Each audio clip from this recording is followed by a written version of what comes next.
Я лежу с этими цветами, меня пинают, пересосались там все. Моя бабушка после этого сожгла мой костюм в печи. У меня вопрос, где писька? Бойцы!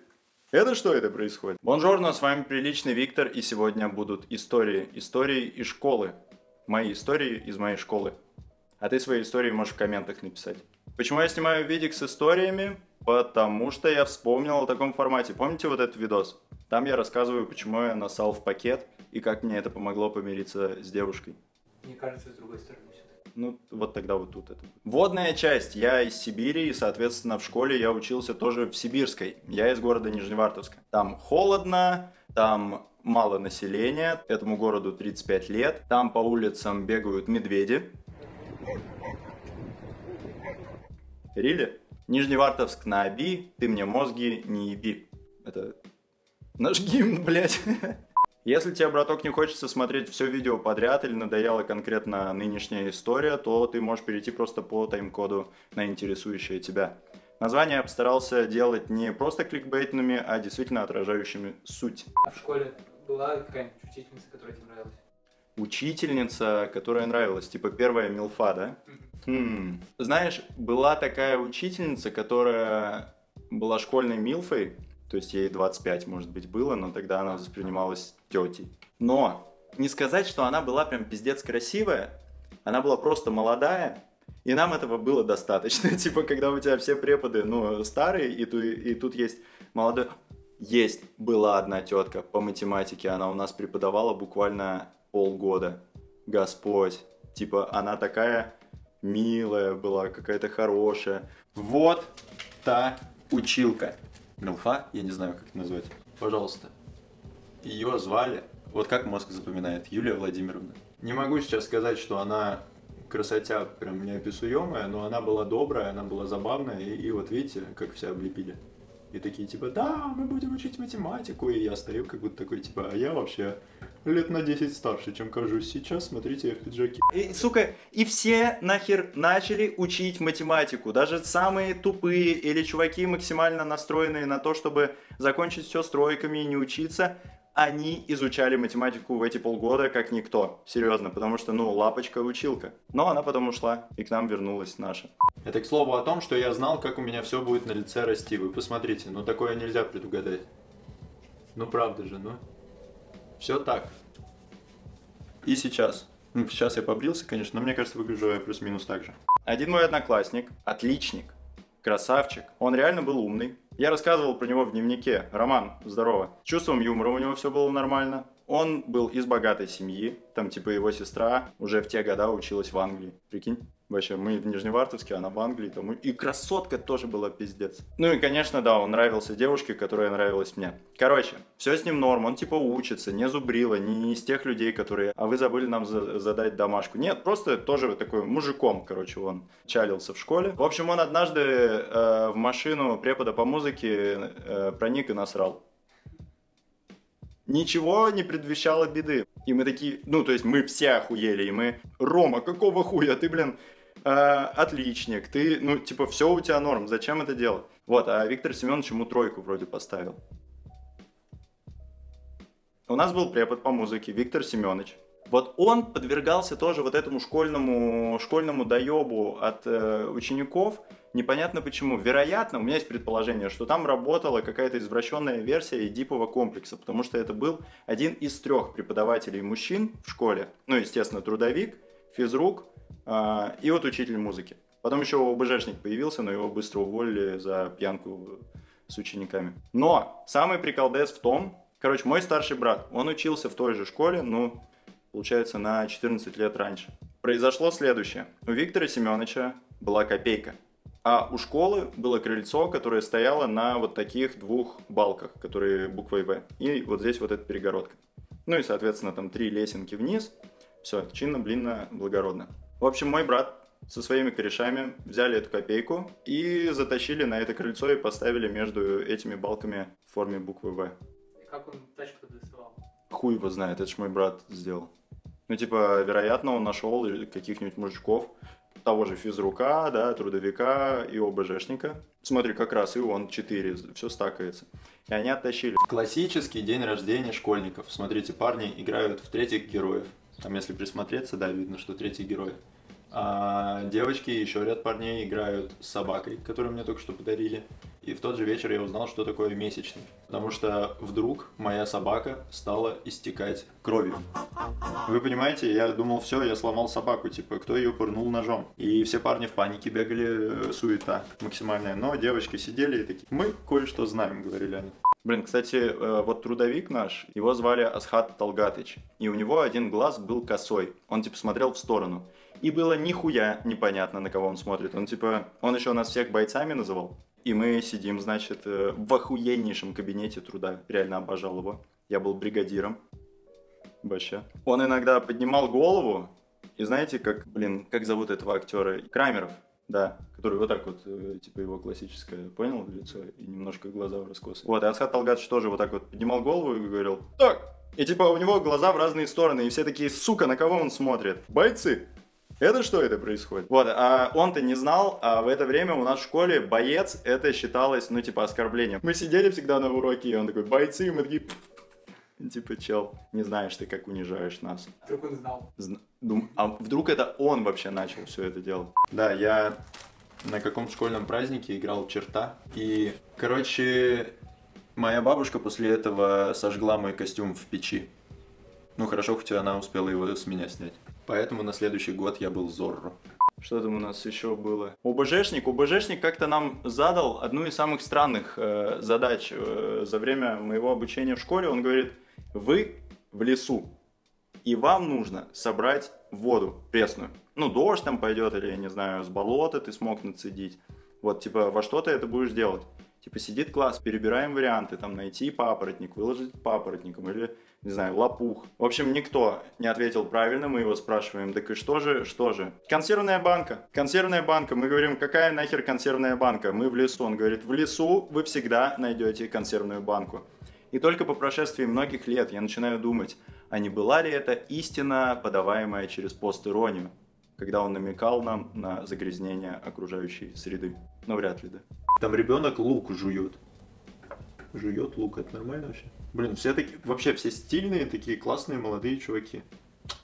Из грустных историй в начальной школе у меня одна одноклассница, ее не отпускали в туалет, она писалась, и наш классный руководитель отправил ее сидеть на батарее и сушиться.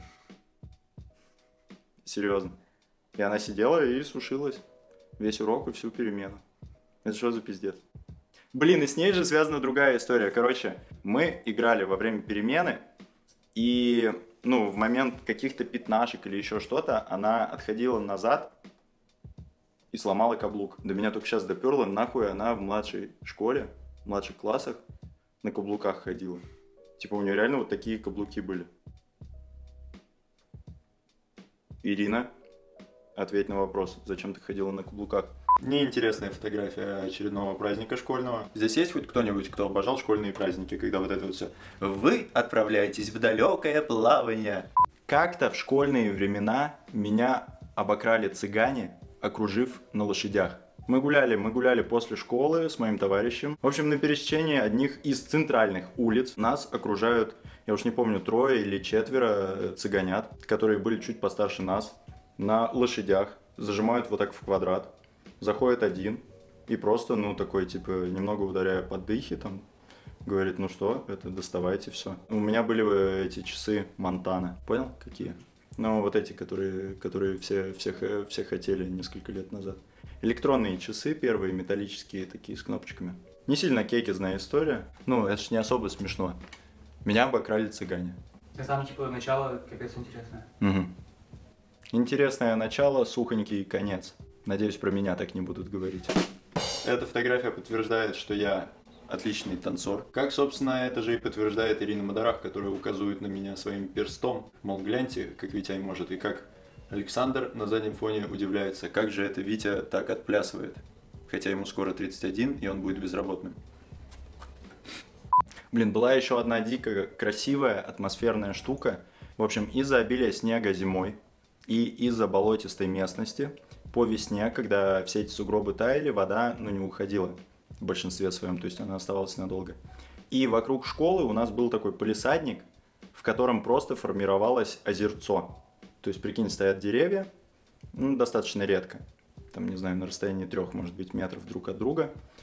И все пространство между ними заполнено водой где-то, ну, на полметра. А на стадионе, который был поблизости, зимой строили времянку для раздачи коньков. И кто-то, история умалчивает кто, но вот кто-то из учеников школы начал потихо разбирать эту конструкцию. Ну, собственно, самый цимис, который достался первым, это были двери оттуда. Остальным доставались какие-то, ну, просто деревянные щиты и плоские поверхности. И мы по вот этой заводе между деревьев катались на этих плоскостях, отталкиваясь большими ветками. Чел, это было так красиво и атмосферно. То есть ты, прикинь, ты стоишь, ну, на плоту, и вот так вот перемещаешься, и вас несколько человек. Ну и там были мирные периоды, когда вы просто плаваете, как-то общаетесь. Были войны, когда задачей было потопить другого человека. Весной, когда там плюс, не знаю, 3, плюс 5, да, и ты промокаешь, бежишь домой в слезах. Вот, это было очень красиво. Я бы с удовольствием и сейчас такой досуг себе позволил. Хер знает, где такое можно найти. Прикинь, как, ну, типа, это реально было очень кайфово. Интересно, а сейчас там такое происходит? Ребят, есть кто-нибудь с Нижневартовска? Я из 2-й школы, если что. Да, в школе, естественно, я впервые столкнулся с российскими копами. Наверное, это был класс 6-7, мы гуляли с друзьями возле нашей школы. А близ нее была еще одна школа, 4-я. И мы, проходя мимо, ну что-то, вот эти детские игры, когда вы снежками обкидываете, там что-то угораете. Вот, и один из ребят, который был в компании, кидает снежок и разбивает окно в соседней школе. И начинает сваливать. Остальные, немного потупив, тоже начинают валить. И я им говорю, ну, ребята, это ж не мы сделали. Типа, вы чё? Оставайтесь, все нормально. Они такие, не, ну нахер. И сваливают. А я остаюсь полностью уверенный в том, что, ну, раз я не виноват, то как бы и все будет норм. Первым ударом по такой моей мысли послужил абсолютно грубый хваток меня охранником за шкирятник, и охранник меня просто затащил за шкирку абсолютно грубо в школу, и я такой типа, блин, да вы чё, это не я сделал, вы чего начинаете, и и он говорит, сейчас я вызову полицию, милицию, тогда еще милиция вроде была, и типа, пизда тебя. Вот, а я про себя думаю, ну, приедет полиция, и, собственно, она-то разберется в этом деле, и поймет, что я ни в чем не виноват. Вот, сижу в этом коридоре, ожидаю, пока приедет коп. Этот охранник продолжает мне накидывать различные угрозы и пожелания по моей будущей жизни. Заходит полицейский в шлеме, в бронежилете, подходит ко мне, и первое, что он делает, это бьет мне под дых и говорит, ну-ка, потише себя веди.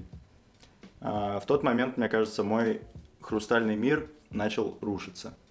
Конец, на самом деле, у этой истории, он такой, не сильно-то хорошо рисующий меня, что меня привезли в полицию, и, я им долго объяснял, что это не я, и вообще отпустите. И, собственно, под вот таким давлением я сдал чувака, который разбил окно. Я вот не знаю, мне очень стыдно. Тимофей, если ты смотришь это, прости меня, пожалуйста, мне реально очень стыдно. Я понимаю, что я тогда поступил, как крыса. Это недостойное вроде как поведение. Вот меня достаточно сильно после этого чмырили, может быть, месяц или 2. Что я красный. Блин, а какой у меня-то первый привод в полицию был, то, что меня хотели исключить? Господь, мои позорные усишки. Ладно, я покажу вам это. Вы их видите? Вы видите эти ебучие девственные усы? Почему не существует в этом мире человека, который приходил бы к людям с такими усиками и намеками не объяснял, что типа, чел, пора побриться. Пора побриться. Старшая школа, вот когда я стал нефором, я как-то умудрялся сидеть на 2 стульях, потому что в этот же период примерно начались мои походы в клубы. Это было время, когда запустился Comedy Club, когда стало популярно быть метросексуалом. Это мужчина, который следит за собой, то есть какие-то причесочки, все дела. И вот, как-то это все совмещалось.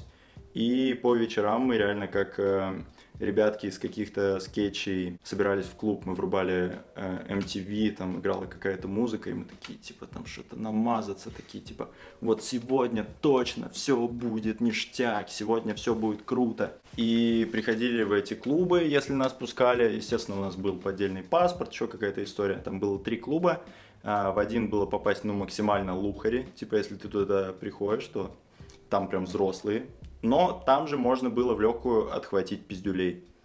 Что я периодически и делал. Фу, блин, так обидно вообще было. Потом вам как-нибудь расскажу, как я в таком клубе подрался с 50-летним, мне кажется, мужиком. Тогда что-то он приставал к моей мадам, ну а я такой тщедушный паренек, на самом-то деле. А дама у меня была с большой грудью, что на мужчин 40+ действует, типа, ой, ебать, типа, а если уж он еще и видит какого-нибудь худенького парня поблизости, он такой, ну-ка, подвинулся, сейчас она будет моей. Вот примерно это и произошло, да, но я успел ему с ноги в челюсть ударить, то есть я сидел, он на меня нападал, и в какой-то момент я увернулся, и вот я смог ему ногой в челюсть попасть, что его очень сильно выбесило, и драка началась с новыми оборотами. Как-то просто какой-то чел подвалил, зацепился за какое-то слово, сидел со мной вот так вот, накидывал мне, что я не прав, и потом как начал мне, блин, с головы просто в бровь бить, сделал мне рассечение брови. Другой раз я шел, это было ночь с 3 на 4 июля, 4 июля у моей мамы день рождения. И я, ночью тусил, простите меня, вот, так получилось, я как пошел с друзьями тусить, и что-то мы разошлись. В смысле, мы вышли из клуба, мы шли с Марком. Кажется, с Марком, и ему нужно было прямо, мне нужно было налево пойти. И как-то мы еще обсуждали, что типа, блин, может мне с ним пойти, но через него пройти. В итоге я решил пойти налево, все. И как бы и пошел.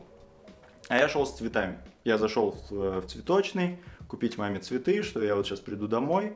Мама, естественно, как, наверное, любая ваша мама, они там типа не спят, пока ты не придешь домой, да? Я думаю, вот, а я такой красивый, приду с цветами. Иду я, значит, с цветами, вылетают 3 ребят. Начинают, собственно, говорить, есть ли у вас, месье, деньги. Мы бы очень хотели их поддержать. Вот я им говорю, нет, чуваки, нет, видите, я иду с цветами. Мне нужно домой маме подарить цветы. У мамы день рождения.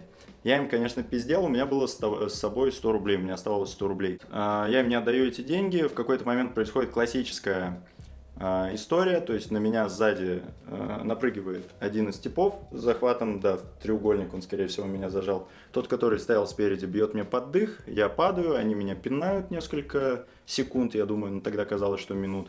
Я лежу с этими цветами, меня пинают, в итоге они достают у меня кошелек, достают 100. Вот этот чел как бы наклоняется мне и такой говорит, ну и что, вот стоило это все 100.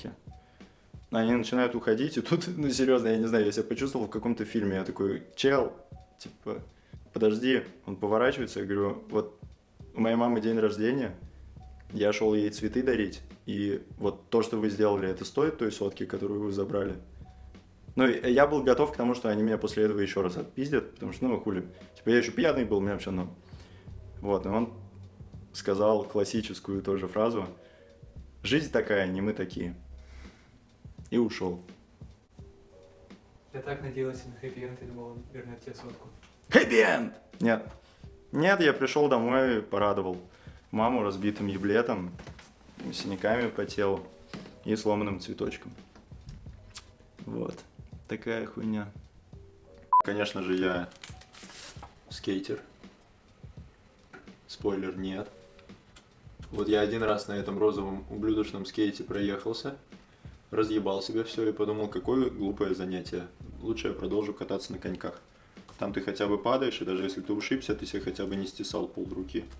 Походы в клуб. Короче, клубы. Это был вот один клуб, в котором я периодически получал пиздюлей, но продолжал туда ходить, потому что там классно. Вот, был другой клуб, который назывался как Хаммер. И там уже происходили более интересные мувзы. Мы тогда прочекали, что нормальная тема выходить типа покурить. Хотя в те года можно было курить везде. То есть ты стоишь в клубе и куришь. Вообще норм. Охуенно было, честно говоря. Мы выходили из клуба в рубашках, в штанах. Типа в обычной одежде, в которой ты тусишь в клубе. Бежали через дорогу в минус 30, минус 35. То есть зима. Забегали в ближайший магазин. Покупали 0,5 водки. Какого-нибудь, может быть, сока. И трубочки. Потому что мы выяснили, что если пить водку через трубочку, вштыривает сильнее. И вот мы, десятиклассники, наверное, стоим перед входом, в минус 30 в одной рубашке, типа, и быстро ее выпиваем, буквально минут, за 5-7, чтобы не в конец обморозиться. И потом залетаем в клуб уже победителями, нахуй, этой жизни. И что мы делаем дальше? К моему удивлению, мы начинаем соблазнять старшеклассниц. Типа, было реально 3 старшеклассницы, ход. Рили вот ход, дамочки. 2 из них рили ход, 1 норм. Вот та, которая норм, с ней я впервые поцеловался в своей жизни. И она мне так раскусала нахуй губы, что я на следующий день вот такой вот ходил, вот такой. Честное слово, я думал, это что, каждый раз, когда ты целуешься, у тебя вот такие губы получаются. Ни о чем не жалею, если ты меня слушаешь, Путина, спасибо. Короче, пересосались там все, там просто происходил какой-то крэк. То есть я, когда сейчас вот слушаю историю, как школьники и студенты тусят, и такой, что за разврат наступил?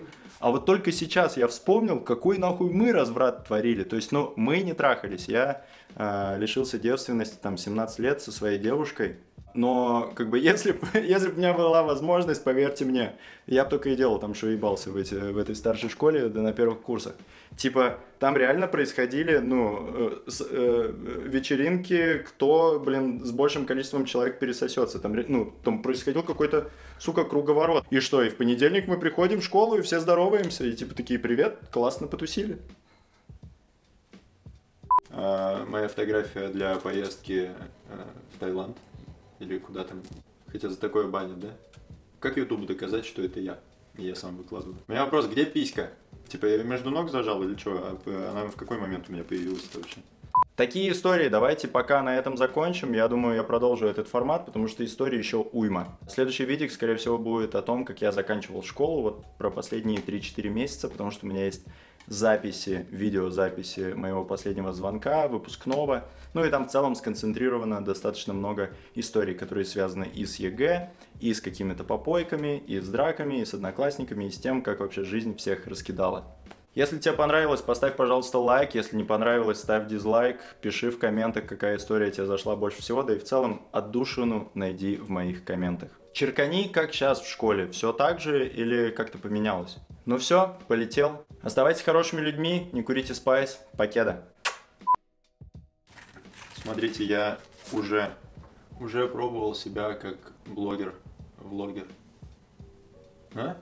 Каков жирок? Нет, про то, что я переводился в другую школу, хватило меня на 2 недели. Наверное, не надо. Я перевелся в другую школу, но там был немецкий, а я его не знал, и что-то я такой, типа, ой, да ну. Но там такая девочка училась, одна красивая, прям я очень хотел к ней подкатить, но не умел. Типа, я не могу сказать, что я сейчас обладаю каким-то набором навыков, как это все делать, а в школе уж тем более был застенчив максимально. И сейчас, с высоты лет, я понимаю, что я ей тоже нравился. Не помню, как ее звали, но я помню, что фамилия у нее была Зайцева. Это легендарное фото. На этом фото вы можете наблюдать очень странный праздник, который происходил у нас в школе. Он назывался День наоборот. Происходил он 1 апреля, и нам нужно было мальчикам одеться в девочек, а девочкам одеться в мальчиков. Естественно, я об этом, не особо беспокоился заранее, потому что я всегда ходил в шиньоне. Нет. И в итоге мне где-то накопали косу. Может ли это сравниться с мочалками на головах у моих товарищей? Да, на самом деле было весело. Посмотрите вообще, какие все детишки именно в стиле 90-х. У Димона такие штаны-бананы. Это же отлично, отлично.